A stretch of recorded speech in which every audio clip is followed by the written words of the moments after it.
Nobody tells you what it costs to be the specter in the hallway.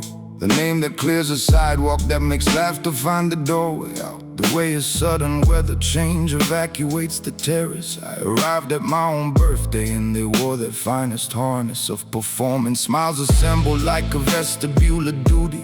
Every eye a careful calculation. None of them unruly, none of them just present, none of them just inhabiting the room. They were managing my presence like a barometric plume. I have never once been greeted without something being measured.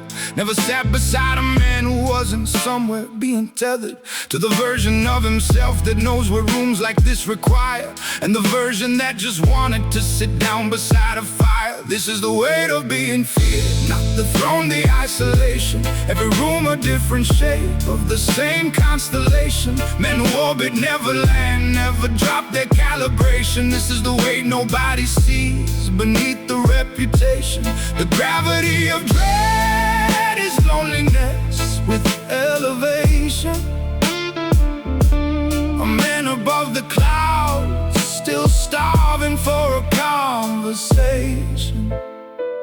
My nephew used to run to me before he understood the tonnage of what I carried. Used to grab my collar with that unbridled astonishment of a child who sees a person, not a monument, not a verdict, just his uncle, just a man. And that was worth more than the service of 100 men who died for me, 100 men who need. Because the child ran toward me like I was something real. Then he turned 11, something shifted in his deference. Started calling me by title, started keeping safe his sentence before releasing it. And I watched the boy become another careful man inside my orbit. Lost another open brother, gained another soldier. And I sat with that exchange like sitting with a bereavement that nobody thought to name. This is the weight of being feared, not the throne, the isolation. Every room a different shape of the same constellation. Men who orbit never land, never drop their calibration. This is the weight nobody sees beneath the reputation. The gravity of dread is loneliness with elevation. A man above the clouds, still starving for a conversation.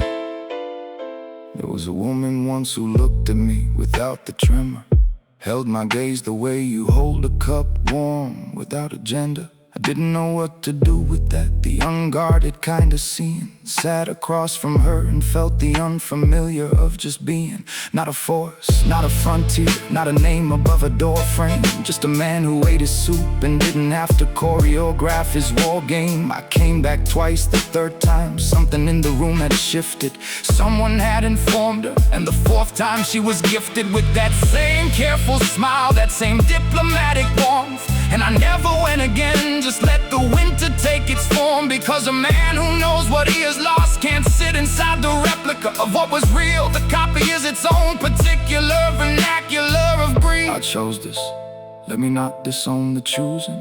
Every door I walk through knowing what I'd be excusing from my life. The casual, the unannounced, the tender, the kind of love that doesn't check the room before surrender. I built the dread, I cultivated every hesitation, watered every rumor like a garden of persuasion. And the garden grew so tall it blocked the sun from finding the man inside the garden, and still desperately reminding himself that this was worth it, that the empire had a purpose, that the weight was just the toll of breaking past the surface of ordinary living into something consequential. But consequence without a witness is just monumental and essential.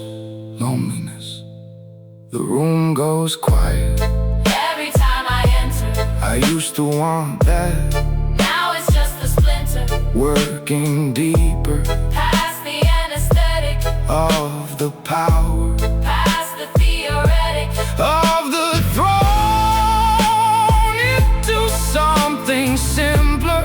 Just a man Who wanted once to walk into a room and have someone just smile